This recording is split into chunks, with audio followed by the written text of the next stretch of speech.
First question आपके लिए यह पूछा गया है एग्जाम में, 3 अंकों की अधिकतम और न्यूनतम संख्या का अंतर क्या होगा? सबसे पहले अधिकतम का मतलब क्या होता है, न्यूनतम का मतलब क्या होता है और अंतर का मतलब क्या है? आप ये तीनों शब्द का सबसे पहले अर्थ पता कीजिए कि आखिर होता क्या है। तो अधिकतम का सीधा-सा मतलब इतना ही है कि वह सबसे ज़्यादा होना चाहिए, सबसे बड़ा होना चाहिए यानी कि सबसे ज़्यादा होना चाहिए। 3 अंकों की अधिकतम और न्यूनतम संख्या। न्यूनतम का मतलब होता है सबसे छोटा, सबसे कम और अंतर का सीधा-सा मतलब यह है कि डिफरेंस करना है, घटाना है, सब्ट्रैक्ट करना है। कोई दिक्कत? बिल्कुल भी नहीं। तीनों शब्द का आपको अर्थ पता लग गया है? कितने अंक का, कितने डिजिट का? तो 3 अंक का। अधिकतम बताना है 3 डिजिट का, मैक्सिमम नंबर बताना है ना आपको, तो क्या करेंगे 3 डिजिट मैक्सिमम नंबर क्या हो जाएगा? तो डिजिट से ही संख्या बनेगा, डिजिट से ही नंबर बनेगा ना? हाँ, बिल्कुल। तो बताइए संख्या कहाँ से कहाँ तक शुरू होती है? तो आप कहेंगे सर 1 से लेकर 9 तक की अंकों को हम क्या कहते हैं? अंक कहते हैं। 0 से लेकर 9 तक के सभी अंक को हम क्या कहते हैं? अंक कहते हैं। मैक्सिमम कौन-सा अंक है? तो 9 है और कितने अंक का बनाना है? तो 3 अंक का। यानी कि 9 बार 3 का प्रयोग करेंगे तो क्या बन जाएगा? मैक्सिमम संख्या बन जाएगा। इसी तरीके से मिनिमम की बात किया जाए, यानी कि न्यूनतम, तो क्या करेंगे? एक पद कितना ज़ीरो? एक पद 2 ज़ीरो, कितना ज़ीरो? 2 ज़ीरो करना होगा। ऐसा क्यों? क्योंकि अगर मान लीजिए सबसे छोटा अंक तो 0 है, सबसे छोटा अंक तो 0 है। अब 3 ज़ीरो आप लिख देते हैं तो इसका कोई अर्थ निकलता है क्या? बिल्कुल नहीं। ठीक है? तो आप 2 ज़ीरो का प्रयोग करेंगे और सबसे छोटा अंक 0 से 12 लेकिन सबसे छोटा अंक कौन-सा है? 1 है, तो यानी कि 100 हो जाएगा। कोई दिक्कत? 100 आपका न्यूनतम संख्या हो जाएगा, तो जो क्या है 3 अंकों की न्यूनतम संख्या है। अब कहता है अंतर, अंतर का मतलब क्या है? सब्ट्रैक्ट करना है, यानी कि 12 में से आपको छोटा घटा देना है। तो घटाएँगे तो क्या हो जाएगा? देखिए 9, 9, 8, 800 कितना हो जाएगा? 899 आपका ऑप्शन नंबर 2 बिल्कुल सही है, कोई दिक्कत नहीं होनी चाहिए। आगे बढ़ेंगे नेक्स्ट क्वेश्चन की ओर। आपसे कहता है कि 26 को 1/2 से भाग दीजिए। 26 को 1/2 से भाग दीजिए। 26/1/2 का मतलब क्या है? 1/2 से भाग दीजिए, यानी कि डिवाइड करना है। भाग का मतलब क्या होता है? डिवाइड करना है, छोटे-छोटे भागों में इसको टुकड़ा करना है। तो जब 26 को भाग दीजिएगा 1/2 से तो क्या हो जाएगा? 26 के नीचे कुछ नहीं है तो 1 तो है ही, और यह नीचे वाला जो फ्रैक्शन 1/2 है, यह जब ऊपर में बदलता है तो क्या हो जाएगा? गुणा में चेंज होगा। और जब गुणा में चेंज होगा तो नीचे वाला अंश बन जाता है और अंश हर बन जाता है। यानी कि कितना हुआ? 52 हुआ। 26 को जब हम 1/2 से भाग करेंगे तो कितना आएगा? 52 आएगा। कहता है भाग दीजिए तथा फिर इसमें से 30 जोड़िए, इसमें 30 जोड़िए, यानी कि 52 में 30 जोड़ना है, तो कितना हो गया हमारा? 82 हो गया। कहता है इस परिणाम में, यानी कि जो आया 52 और 30 का परिणाम जो प्राप्त हुआ, उसमें से 35 घटाइए। घटाने का मतलब क्या है? इसमें से माइनस करना है। कितना माइनस करना है? 35। तो 82 में से 35 माइनस करेंगे तो कितना हो जाएगा? 82 में से जब 35 माइनस करेंगे तो क्या होगा? तो यहाँ पे माइनस करेंगे तो 35 आपको माइनस करना है। तो चलिए, अगर आप 30 माइनस कर लेते तो कितना होता? 30 माइनस कर लेते तो 52 होता, लेकिन आपको कितना माइनस करना है? 35। यह कितना हो जाएगा? 47 हो जाएगा। कोई दिक्कत? बिल्कुल भी नहीं। तो आपका ऑप्शन नंबर कौन-सा सही है? आपका ऑप्शन नंबर 3 बिल्कुल सही है। कैसे किया गया? यह जानकारी आपको पता लग गया होगा। इसी तरीके से आप अपने एग्ज़ाम में भी क्वेश्चन को पढ़ते जाएँगे और सोल्व करते जाएँगे। निश्चित रूप से उसका आंसर आएगा और जो आंसर आएगा वही ओएमआर शीट पे ध्यान से रखना है। ओएमआर शीट पे आपकी एग्ज़ाम होगी और काफ़ी इम्पोर्टेंट रोल ओएमआर शीट आपके एग्ज़ाम में निभाएगी। यहाँ पे नेक्स्ट क्वेश्चन आपसे पूछता है कि यदि 4579 प्लस एक्स प्लस 3895 बराबर 9090 है तो एक्स का मान क्या होगा? यानी कि आपसे एक इक्वेशन दिया गया है और यह आप कह सकते हैं कि बोर्ड मार्क्स का क्वेश्चन दिया गया है। दूसरा कुछ नहीं, एक्स का वैल्यू आपको निकालना है। इसके लिए आप क्या करेंगे? 4589 प्लस एक्स प्लस 3895 बराबर 9090 लिखेंगे। कोई दिक्कत नहीं। तो बोर्ड मार्क्स को आपको तो सीधा-सा पता ही है। इधर भी प्लस है या संख्या के जस्ट आगे कोई अंक नहीं या कोई साइन नहीं दिया गया है, तो आप क्या समझेंगे? प्लस छुपा हुआ है। क्या है? प्लस में संख्या है, एक्स भी प्लस में है और 3895 भी प्लस है, तो इसको और इसको दोनों को जोड़ दीजिए तो कितना हो जाएगा? जोड़ेंगे तो इधर जोड़ लीजिए आप, 4579 और 3895 को जोड़ दीजिए। जोड़ेंगे तो आपका कितना हो जाएगा? 9 5 14 के 4 हाथ में 1, 9 और 7 16 16 1 17 हाथ में 1, 8 5 13, 13 1 14 हो जाएगा हाथ में 1, 4 3 7 और 1 8, 8474 8474 प्लस एक्स बराबर 90, 90 कोई दिक्कत? बिल्कुल। यहाँ पे देखिए ए भी प्लस में बराबर के उस साइड में जाएगा तो 90, 90 में से क्या घट जाएगा? 84, 74 घटेगा। क्या होगा? 90 में से 9000 90 में से कितना घटेगा? 8474 घटेगा, यानी कि माइनस करना है। तो क्या हो जाएगा यहाँ पे? 0 में से तो 4 घटेगा नहीं। हासिल लेंगे बगल वाले में से तो 10 बनेगा, 10 में से 4 जाएगा यानी कि 6। कोई दिक्कत नहीं। यहाँ पे 8 था, 8 में से 7 गया, 8 में से 7 गया 1, फिर से 0 में से तो 4 घटेगा नहीं, हासिल लेंगे, क्या करेंगे? हासिल लेंगे तो 10 बनेगा और 10 में से 4 गया 6, और यहाँ पे 9 था, 1 हासिल में दे दिए तब बचा क्या है? 8, और 8 में से 8 गया यानी कि 0, 616, 600 कितना हो जाएगा? 616। आपका ऑप्शन नंबर 4 बिल्कुल सही है। आपका ऑप्शन नंबर कौन-सा सही है? आपका ऑप्शन नंबर 4 बिल्कुल सही है। आगे बढ़ेंगे नेक्स्ट क्वेश्चन की ओर, जो इम्पोर्टेंट है और आपके एग्ज़ाम में निश्चित रूप से इस टाइप के क्वेश्चन पूछे ही जाएँगे। यहाँ पे कहता है 51 और 100 के बीच में कितने अभाज्य युग्म हैं? सबसे पहले आप यह बताइए कि अभाज्य संख्या कैसे कहते हैं? अभाज्य संख्या किसे कहते हैं? तो आपको पता है कि वैसी संख्या जिसका मात्र 2 फैक्टर होता है। वैसी संख्या जिसका मात्र कितना फैक्टर होता है? जिसका मात्र 2 फैक्टर होता है। मात्र 2 फैक्टर होता है, 2 फैक्टर होता है। केवल और केवल 2 ही फैक्टर होता है, 2 फैक्टर होता है। कोई दिक्कत नहीं। तो 2 फैक्टर का मतलब क्या है? उसका मात्र 2 ही गुणनखंड हो, उसका मात्र 2 ही गुणनखंड हो। उदाहरण के तौर पे अगर आप 3 का निकालेंगे, 2 का निकालेंगे, 5 का निकालेंगे, तो बताइए 1 किस-किस संख्या से कटेगा? तो या तो 1 से कटेगा या तो 2 से कटेगा। इसी तरीके से 3 को चेक कीजिए, या तो 1 से कटेगा या तो 3 से कटेगा। इसी तरीके से 5 को चेक करेंगे तो या तो 1 से कटेगा या तो 5 से कटेगा। 7 को चेक करेंगे तो या तो 1 से कटेगा या तो 7 से कटेगा। इसी तरीके से 11 को चेक करेंगे तो या तो 1 से कटेगा या तो 11 से कटेगा। यानी कि आपको यह पता लग गया कि अभाज्य संख्या आप पहचानेंगे कैसे? तो अभाज्य संख्या पहचानने का सीधा-सा मतलब है कि वैसी संख्या जिसका मात्र 2 फैक्टर हो और वह किसी के टेबल में ना आता हो। अभाज्य संख्या कहेंगे। लेकिन अभाज्य युग्म किसे कहते हैं? तो चलिए अभाज्य युग्म के बारे में भी आप क्या करेंगे यहाँ पे मेंटेन कर लीजिए, नोट कर लीजिए। जो जानकारी दी गई है उसके बारे में जानकारी आप नोट कर सकते हैं। अभाज्य युग्म का सीधा-सा मतलब है वैसी संख्या जिसके बीच का डिफरेंस कितना होना चाहिए? बीच का डिफरेंस यानी कि अंतर कितना होना चाहिए? अंतर 2 होना चाहिए। 2 संख्याओं के बीच का डिफरेंस कितना होना चाहिए? 2 होना चाहिए, 2 से ज़्यादा ना होना चाहिए और ना कम भी होना चाहिए। यानी कि कहा जा रहा है मान लीजिए अभाज्य संख्या शुरू कहाँ से होती है? तो आप कहेंगे सर अभाज्य संख्या 2 से शुरू होती है।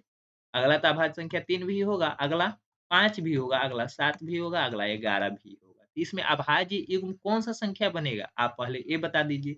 तो 2 और 3 तो एक पेयर बनेगा, 2 और 3 तो एक पेयर बनेगा, लेकिन जैसे ही अभाज्य युग्म की बात होगी, अभाज्य युग्म का यानी कि तो या आपका अभाज्य युग्म नहीं बनेगा क्योंकि 2 और 3 के बीच का डिफरेंस कितना है? 1 है। लेकिन अगला पेयर आप चेक करेंगे तो 3 और 5 तो पेयर बनेगा, अभाज्य युग्म का पेयर है, लेकिन कैसे? क्योंकि इसके बीच का डिफरेंस 2 है। इसी तरीके से 5 और 7 का आप चेक करेंगे तो कितना होगा? डिफरेंस तो 2 आएगा, इसीलिए यह क्या है? अभाज्य युग्म है। तो आपको कहता है 0 से नहीं सोल्व करना है, 2 से नहीं बताना है, कहाँ से लेकर कहाँ तक क्वेश्चन में आपसे पूछा जा रहा है, कहाँ से कहाँ तक? तो आप कहेंगे इसमें क्वेश्चन में कहा गया है 51 से लेकर 100 के बीच में कितने अभाज्य युग्म हैं? तो सबसे पहले आपको अभाज्य संख्या तो पता होना चाहिए ना, 51 के बाद और 100 के बीच कितने अभाज्य संख्या हैं? पहले यह पता होगा तब तो आप अभाज्य युग्म निकाल पाएँगे ना। तो चलिए इसके लिए मैं आपको बता देता हूँ कि अभाज्य संख्या कौन-कौन सी होती है। 51 से लेकर 100 के बीच में, तो आपको काउंट करना है 52 से लेकर और 99 के बीच में ही। तो देखिए पहला लिखेंगे तो 51 तो कट जाता है, 52 भी कट जाएगा, 53 पहला आपका अभाज्य संख्या 53 मिलेगा, 54 भी नहीं होगा, 55 भी नहीं होगा, 56 57 मिलेगा। इसके बाद क्या हो जाएगा? 59 हो जाएगा, इसके बाद आपका 61 हो जाएगा, 61 के बाद के 63, 62, 63, 64, 65, 66, 67 हो जाएगा, 67 के बाद 69 हो जाएगा, 69 के बाद 71 हो जाएगा, 73 हो जाएगा। देखिए, इसके आगे क्या हो जाएगा? 73 के बाद 74, 75, 76, 77, 78, 79 हो जाएगा। उसके बाद 81 कट जाता है, 83 हो जाएगा, 83 के बाद 87 हो जाएगा, 87 के बाद 89, 89 आता है या नहीं आता है किसी के टेबल में? तो नहीं आता है, 89 भी हो जाएगा। एक 13 सत्ते 91 कट जाता है, 93 होगा, 93 के बाद 97 हो जाएगा। कोई दिक्कत नहीं। यह संख्याएँ हैं जो 91 से लेकर कहाँ तक है? 100 के बीच में अभाज्य संख्या। काउंट कर लीजिए कितना है? 1, 2, 3, 4, 5, 6, 7, 8, 9, 10, 11, 12, 13, 14 तो टोटल यह संख्या कितनी है? 14 है। आप एक बार फिर से काउंट कर लीजिएगा, हो सकता है कि कोई नंबर छूट भी गया हो, लेकिन उम्मीद तो छूटनी नहीं चाहिए। यानी कि 51 से लेकर जैसे ही 100 के बीच में हम बात करेंगे कि अभाज्य संख्याएँ कितने हैं तो 14 आएँगे। कितने आएँगे? 14 आएँगे। लेकिन अब यहाँ पे अभाज्य संख्या की बात नहीं की गई है, अभाज्य युग्म की बात की गई है, यानी कि पेयर की बात की गई है। तो पेयर का डिफरेंस क्या है? पेयर का डिफरेंस है 2 होना चाहिए। तो 53 और 55 का देखें 53 और 57 का देखेंगे तो 4 का डिफरेंस आएगा। तो क्या यह होगा? नहीं। इसके अलावा जैसे ही 57 और 59 डिफरेंस कितना है? 2 यानी कि पहला पेयर। 59 और 61 दूसरा का पेयर। इसके बाद 61 और 67 6 का डिफरेंस, 67 और 69, 67 और 69 2 का डिफरेंस है। 69 और 71, 69 और 71, 71 और 73। इसी तरीके से 89 83 नहीं होगा, 83 87 नहीं होगा, 87 89 हाँ, 87 89 हो जाएगा, 87 89 हो जाएगा, 89 93 नहीं होगा, 93 97 नहीं होगा, यानी कि ये टोटल कितने पेयर बने? अभाज्य युग्म का सीधा-सा मतलब है कि डिफरेंस कितना होना चाहिए? डिफरेंस 2 होना चाहिए। तब 1, 2, 3, 4, 5 और 6 टोटल कितने हुए? 6 हुए। तो एक बार इसमें चेक कर लीजिए, क्या कोई ऐसा संख्या है जो अभाज्य युग्म में नहीं आ रहा है? तो 57, 19 तिया 57। 19 या 57, ये 57 वाला पेयर आपका फर्स्ट नहीं बनेगा क्योंकि यह 57 आपकी अभाज्य संख्या नहीं है। 57 अभाज्य संख्या नहीं है क्योंकि वह अलग-अलग संख्याओं से भी कट जा रहा है, यानी कि आपका पहला अभाज्य संख्या कहाँ से स्टार्ट होगा? 53 से स्टार्ट होगा। 53 57 नहीं होगा क्योंकि 57 3 और 19 के टेबल में आ जाएगा जो कि कट जाएगा, तो आपका 57 नहीं होगा। तो आपके टोटल कितने पेयर बने? तो 5 पेयर बने। आपका ऑप्शन नंबर 1 हो जाएगा। क्यों? आपका ऑप्शन नंबर 1 ही सही है। क्योंकि अभाज्य युग्म के बीच का डिफरेंस कितना होना चाहिए? 2 होना चाहिए। चलिए, यहाँ पे आपको अच्छी तरीके से जानकारी प्राप्त हो गई होगी कि अभाज्य संख्या कहते किसे हैं, अभाज्य युग्म कैसे पहचानेंगे और संख्या आप कैसे फाइंड करेंगे कि यह अभाज्य संख्या है या नहीं है। अभाज्य युग्म भी कितने संख्याएँ हैं, इसे काउंट करना होगा, तो आप निश्चित रूप से अब बता पाएँगे कि कितनी संख्याएँ आ रही है। आगे बढ़ेंगे नेक्स्ट क्वेश्चन की ओर, जो कि आपके एग्ज़ाम के दृष्टि से काफ़ी महत्वपूर्ण है और क्वेश्चन काफ़ी ईज़ी है, लेकिन लैंग्वेज के साथ खेला गया है। यानी कि भाषा में परिवर्तन करके आपसे क्वेश्चन पूछा गया है। तो उम्मीद करता हूँ आप जब क्वेश्चन को पढ़ेंगे तो थोड़ा-सा ध्यान से पढ़ेंगे। कहता है अंक, अंक क्या है? 8 है, 1 है और 7 है। 3 अंक दिया हुआ है। अंक 8, 1, 7 के उपयोग से बनाई जा सकने वाली 4 अंकों की सबसे बड़ी देखिए, अब यहाँ पे बात किया गया है सबसे बड़ी यानी कि मैक्सिमम नंबर जो मैक्सिमम बन सकता है वही नंबर, मैक्सिमम जबकि इन अंकों में से कोई एक अंक 2 बार प्रकट हो सकता है, कोई भी यानी कि यह 8, 1, 7 के का प्रयोग करके यह तीनों अंकों का प्रयोग करके हमें 4 अंक का संख्या बनाना है। 4 अंक का कितने अंक का? 4 डिजिट का हमें संख्या तो बनाना है, लेकिन आप कहेंगे सर 3 ही अंक दिया हुआ है, तो 4 अंक का हम संख्या कैसे बनाएँगे? तो इस क्वेश्चन में ही कह दिया गया है कि किसी भी एक अंक को हम 2 बार प्रकट कर सकते हैं, यानी कि 2 बार प्रयोग कर सकते हैं। तो सबसे पहले आप ये बताइए कि इसको सबसे बड़ी संख्या आपको बताना है, तो बड़ी संख्या बनाने के लिए आप क्या करते हैं? अंकों को घटते क्रम में अरेंज करते हैं या नहीं करते हैं? तो आपको तो इतना पता ही होगा कि जैसे ही आपको मैक्सिमम नंबर क्या करना है? प्रयोग करना है, तो संख्याओं को घटते हुए क्रम में अरेंज कर दीजिए, तो आपका सबसे बड़ी संख्या बनेगी और जैसे मिनिमम की बात हो, तो आप क्या करेंगे? संख्याओं को बढ़ते क्रम में अरेंज कर देंगे। संख्याओं को बढ़ते हुए क्रम में अरेंज कर देंगे तो क्या हो जाएगा? संख्या सबसे छोटी बन जाएगी, कोई दिक्कत नहीं। लेकिन यह तो संख्या आपका बना है कितने-कितने अंक का? 3 अंक का, लेकिन आपसे क्वेश्चन में पूछा गया है कितने अंक का? तो 4 अंक का। लेकिन कहता है कि कोई भी एक अंक को आप रिपीट कर सकते हैं, यानी कि उसका प्रयोग 2 बार आप कर सकते हैं। तो आप बताइए 8 एक साथ में सबसे बड़ी संख्या कौन-सी है? सबसे बड़ी संख्या या सबसे बड़ी अंक कौन-सी है? तो आप कहेंगे सर ये कोई पूछने की बात है, ये बच्चा वाला क्वेश्चन है, सब कोई बता देगा। कौन-सी है? तो 8 है। कौन-सा बड़ा है? 8 है। यानी कि आप 8 को ही 2 बार प्रयोग कर लीजिए। 8 को ही जब 2 बार प्रयोग कीजिएगा और इसको घटते हुए क्रम में अरेंज कीजिएगा, तो क्या हो जाएगा? 8, 8, 7, 8, 8, 7, 1 और सबसे मिनिमम की बात हो तो 1, 7, 8, 8 यानी कि जब मैक्सिमम बनाना हो तो हम बढ़ते क्या करते हैं? घटते हुए क्रम में अरेंज करते हैं और जब मिनिमम बनाना हो तो बढ़ते हुए क्रम में अरेंज करते हैं।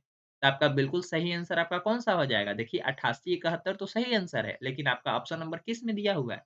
तो आपका ऑप्शन नंबर 2 में दिया हुआ है। किसी को कोई दिक्कत नहीं। अगर आप चाहते हैं तो इसे नोट भी कर लीजिएगा। जैसे ही आपको मैक्सिमम नंबर बनाना हो तो अंकों को क्या करना है? अंकों को घटते हुए क्रम में अरेंज करना है। अंकों को घटते हुए क्रम में अरेंज करना है। घटते हुए क्रम में अरेंज करना है, ठीक है? और जब मिनिमम की बात हो तो मिनिमम की बात होगी तो क्या करना है? अंकों को बढ़ते हुए क्रम में अरेंज करना है। अंकों को बढ़ते हुए क्रम में अरेंज करना है। अंकों को बढ़ते हुए क्रम में अरेंज करना है। कोई दिक्कत? बिल्कुल भी नहीं।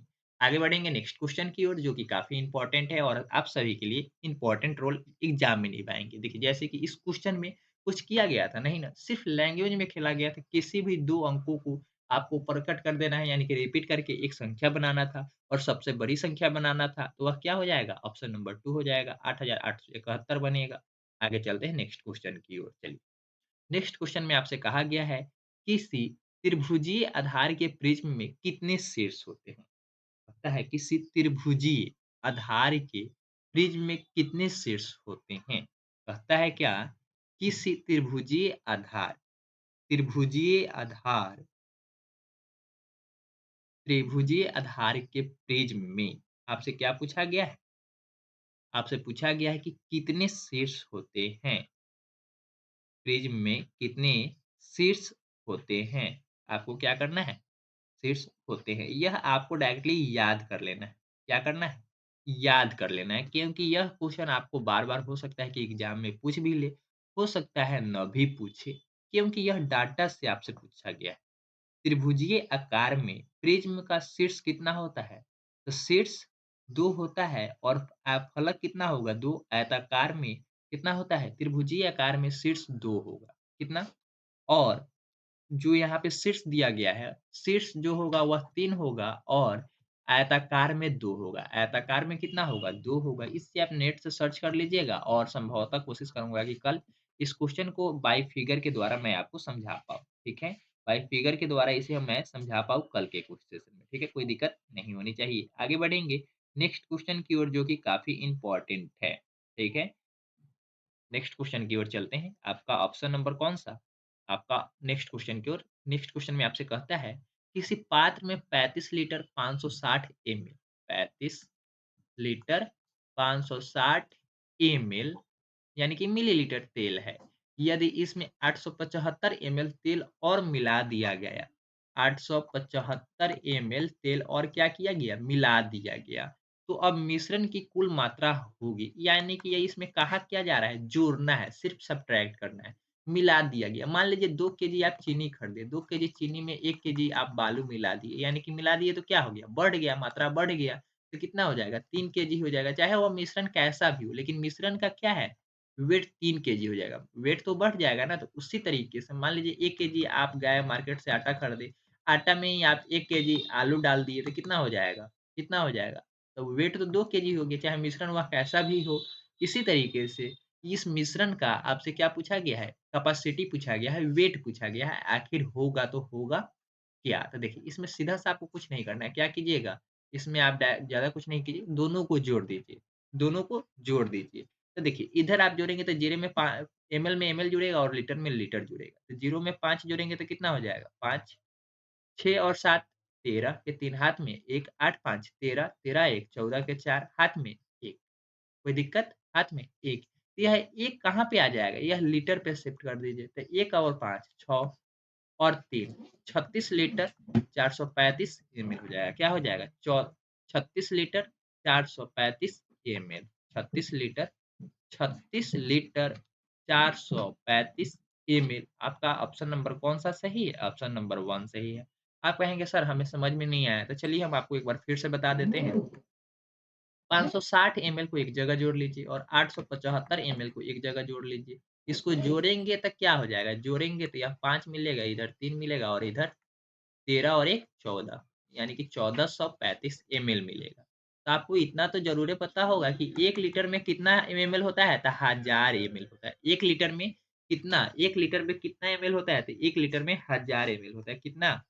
1000 एमएल होता है। यानी कि 1000 एमएल है। अगर इसको आपको लीटर बनाना हो तो आप क्या करेंगे? आप इसको भाग करेंगे 1000 से। यानी कि 3435 बट्टा 1000 करेंगे तो कितना लीटर हो जाएगा? 1 लीटर 435 एमएल बचेगा या नहीं बचेगा? तो अगर आप इसको जोड़ेंगे तो 1 लीटर 35 के साथ जुड़ेगा तो 36 लीटर हो गया और इधर 435 एमएल आएगा। यानी कि 36 लीटर 435 एमएल आपका बिल्कुल सही आंसर होगा। कोई दिक्कत? नहीं। आगे बढ़ेंगे नेक्स्ट क्वेश्चन की ओर जो कि काफ़ी इम्पोर्टेंट है और आप सभी के लिए इम्पोर्टेंट। कहता है किसी स्कूल में अध्ययन यानी कि पढ़ाई का टाइम क्या है? 9:15 यानी कि सुबह का टाइम रखा गया है 9:15 पर प्रारंभ हुआ तथा मध्य अवकाश 12:55 पीएम तक। काय बजे तक? तो 12:55 तक 12:55 पीएम तक यानी कि दोपहर तक पर हुआ मध्य अवकाश यानी कि लंच का टाइम हुआ। तो कहता है मध्य अवकाश तथा अध्ययन समय कितना रहा? मध्य अवकाश तक यानी कि लंच से पहले तक अध्ययन का टाइम कितना रहा है? यानी कि स्टडी टाइम आपसे पूछता है। तो आप पहले ये पता लगाइए कि स्टार्ट कितने बजे हुआ था? तो आप कहेंगे सर स्टार्ट तो 9:15 में हुआ था और समाप्त कितने बजे हो गया था? 12:55 में। यानी कि 12:55 पे लंच का टाइम लग गया, यानी कि लंच का घंटी लग गया था और उससे पहले स्टार्ट कितने बजे हुआ था पढ़ाई का? तो 9:15 पे। तो इसको आप घटा दीजिए, घटाएँगे तो कितना हो जाएगा? देखिए मिनट से मिनट घट जाएगा। तो 5 में से 5 गया यानी कि 0 और 5 में से 1 गया 4 और इधर 12 घंटा में से 9 घंटा गया 3 घंटा। कोई दिक्कत? 3 घंटा 40 मिनट आपका ऑप्शन नंबर 2 सही हो जाएगा। कोई दिक्कत? बिल्कुल भी नहीं। इस तरीके से आपको इस टाइम को क्या करना था? माइनस करना था। तो बहुत सारे बच्चे कन्फ्यूजन में भी हो जाते हैं कि इस टाइप का अगर मान लीजिए इस टाइप का क्वेश्चन होता है कि 12:15 में आपका लंच का घंटी लग गया और 9:55 में आपका पढ़ाई का बिल लगा हुआ था। तो इसको आप घटाते कैसे? इसको आप घटाते कैसे? तो इसका एक सीधा-सा फंडा है कि यहाँ पे जैसे हम लोग हासिल लेते हैं ना, तो यहाँ पे 1 हासिल लेने का मतलब क्या है? 60 मिनट हासिल ले रहे हैं। यानी कि इसको 12 घंटा 15 मिनट को हम क्या लिख सकते हैं? 11 घंटा 75 मिनट लिख सकते हैं और नीचे में 9 घंटा 55 मिनट को आप घटा तो लेंगे। इसका जो आंसर आएगा, इसका भी उतना ही आंसर आएगा। तो 5 में से 5 गया 0 और 7 में से 5 गया यानी कि 2 और इधर 9 में से कितना गया? 9 में से 11 में से 9 गया यानी कि 2। 2 घंटा 20 मिनट इसका आंसर होगा। 2 घंटा 20 मिनट होगा यानी कि इस क्वेश्चन का बिल्कुल सही आंसर आपका ऑप्शन नंबर 2 है, कोई दिक्कत नहीं होनी चाहिए। किस टाइप से समय में कन्फ्यूजन होता है और किस टाइप से बच्चे क्वेश्चन में फँस जाते हैं, वो भी जानकारी मैं आपको बता दिया हूँ, तो उम्मीद करता हूँ कि आपको ये सेशन अच्छी ही लग रही होगी। इस कोर्स के बारे में अपने दोस्तों के साथ अवश्य रूप से बात कीजिएगा और बच्चों को हेल्प मिल पाए। चलिए, नेक्स्ट क्वेश्चन है पैटर्न से पूछा गया है। पैटर्न से पूछा गया है, मिसिंग नंबर से बोल सकते हैं, नंबर सीरीज़ से बोल सकते हैं। बहुत सारे बच्चे इस चैप्टर का अलग-अलग नाम देते हैं।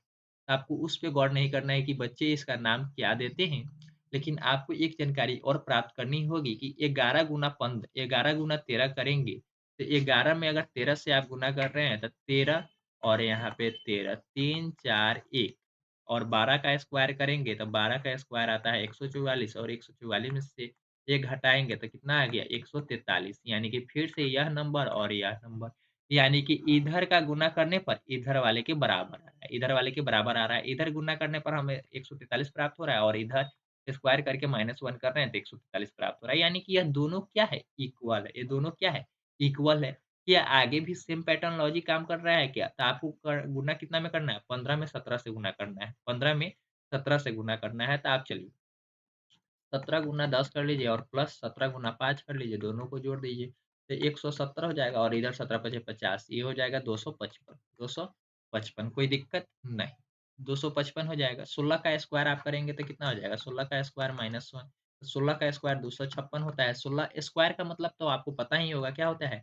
16 स्क्वायर यानी कि 16 गुना 16 यानी कि 256 स्क्वायर कैसे निकालते हैं? इसका भी बहुत जल्द हम आप सभी के लिए साथ वीडियो शेयर करेंगे जो कि काफ़ी इम्पोर्टेंट होगी। यहाँ पे कहता है 16 का स्क्वायर कितना हुआ था 256 256 में से 1 गया तो कितना हो जाएगा 255 यानी कि इधर वाला डाटा और इधर वाला डाटा क्या है सेम है इधर वाला डाटा और इधर वाला डाटा सेम है यानी कि ये भी वेरीफाई हो गया यानी कि आपको ऐसी संख्याओं को फाइंड करना है जो इधर गुना करने पर इधर वाला स्क्वायर के बराबर हो जाए स्क्वायर में -1 करे तो हमें प्राप्त हो जाए तो कोई दिक्कत होनी चाहिए क्या बिल्कुल नहीं देखिए यहाँ पे डिफरेंस तो आप निकालेंगे तो पता लग नहीं रहा है कि आखिर डिफरेंस चल कितना का रहा है यहाँ पे 4 का डिफरेंस चला और आगे चलेंगे तो यह कितना का हो जाएगा डायरेक्ट डबल हो जा रहा है। यहाँ पे भी 4 का डिफरेंस चला, अगला देखेंगे तो 15 का डिफरेंस हो गया। तो अगला क्या है? इसके बीच में देख रहे हैं तो 14 का डिफरेंस है। तो डिफरेंस से तो कोई लॉजिक चल नहीं रहा है, तो डिफरेंस से आपको नहीं, एक-एक ऑप्शन को रखकर आपको चेक करना होगा, सीधा-सा मतलब यही है। आप लॉजिक को तो फाइंड कर लिए हैं, आखिर लॉजिक चल क्या रहा है, ठीक है?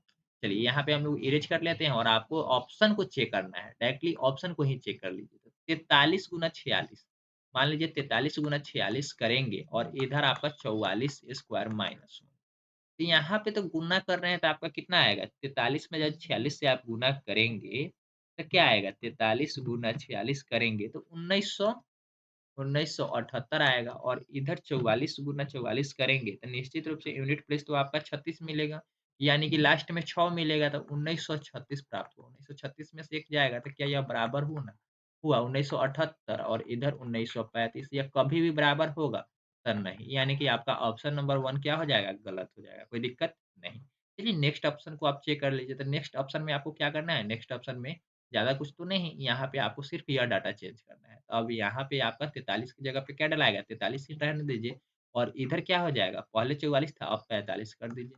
अब 45 स्क्वायर करेंगे तो इधर तो गुना करने पर आपको कितना मिलेगा? 43 गुना जैसे ही 46 किए थे तो आपको कितना मिला था? 1978 यानी कि 1978 और 45 का स्क्वायर करेंगे तो 20-25 मिलेगा। 20-25 माइनस 1 तो इधर तो हो जाएगा 20-24 और इधर 19-78 तो ये क्या कभी भी बराबर होगा? नहीं, तो आपका ऑप्शन नंबर 2 भी गलत है।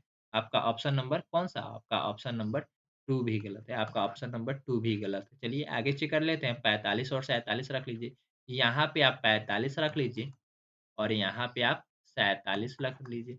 अब इसको आगे सॉल्व कीजिएगा तो क्या होगा? आगे सॉल्व कीजिए और देखिए क्या ये दोनों सही मिल रहा है या नहीं मिल रहा है।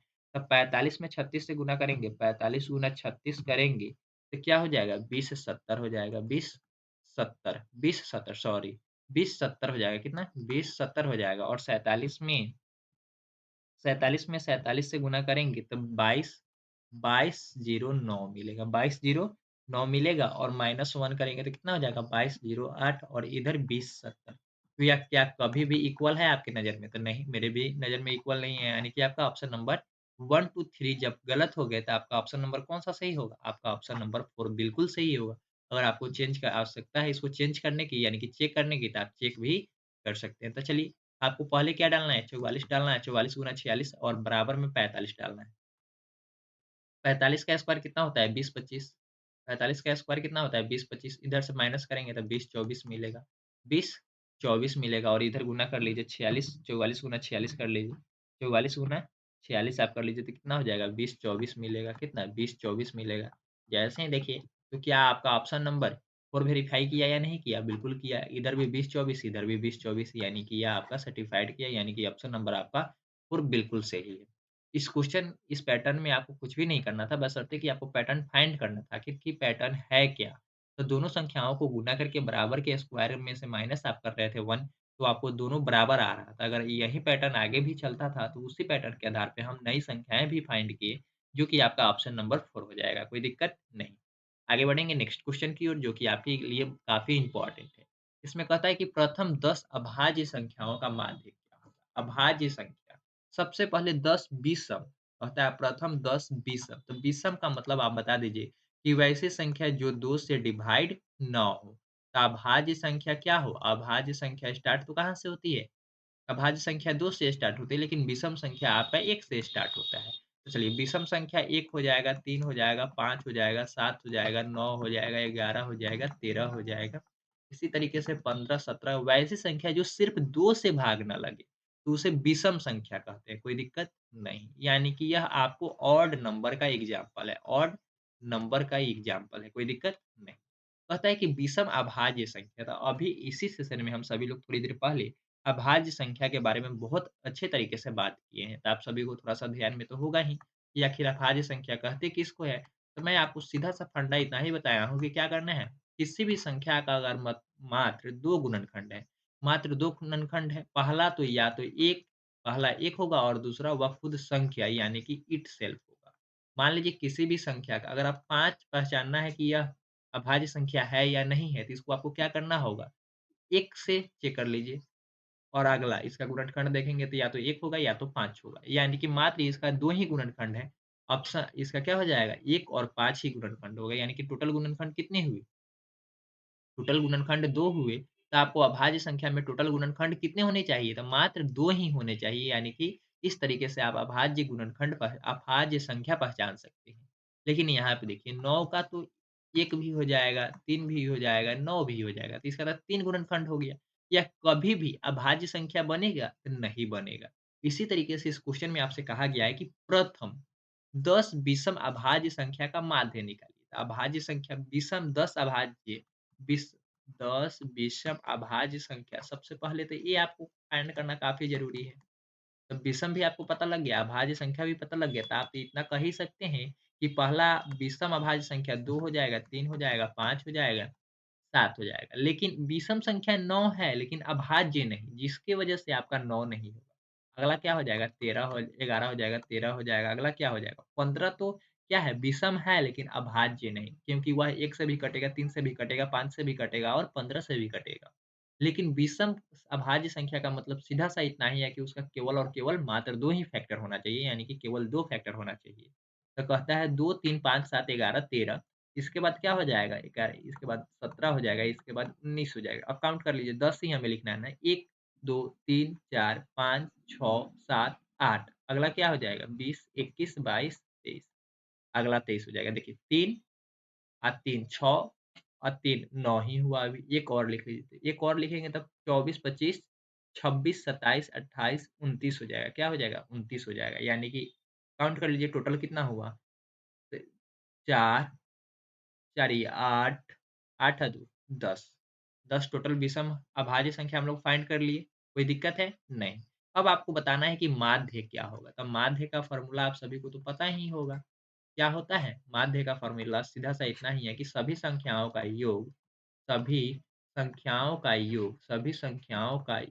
बट्टा संख्याओं की संख्या, तो संख्याओं की संख्या तो आपका 10 फिक्स है। 10 तो फिक्स है, सभी संख्याओं का मतलब फिक्स है, कितना है? संख्याओं की संख्या तो फिक्स है, 10 होगा।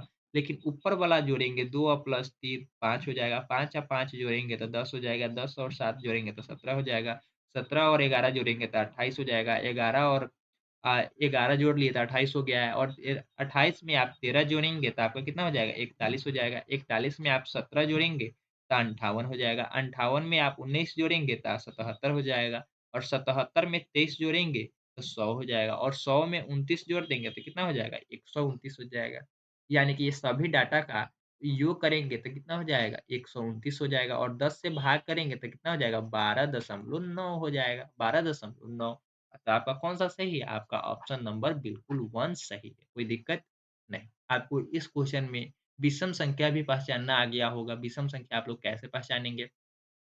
अभाज्य संख्या कैसे पहचानेंगे और साथ में विषम अभाज्य संख्या कैसे पहचानेंगे और कौन-कौन सी होती है, इसी के साथ आपको एक फ़ॉर्मूला भी पता लगा होगा, जो कि यह है कि माध्य बराबर क्या होता है और माध्य का फ़ॉर्मूला क्या है, जो कि आपके एग्ज़ाम में किसी न किसी एग्ज़ाम में निश्चित रूप से पूछ ही लिए जाएँगे।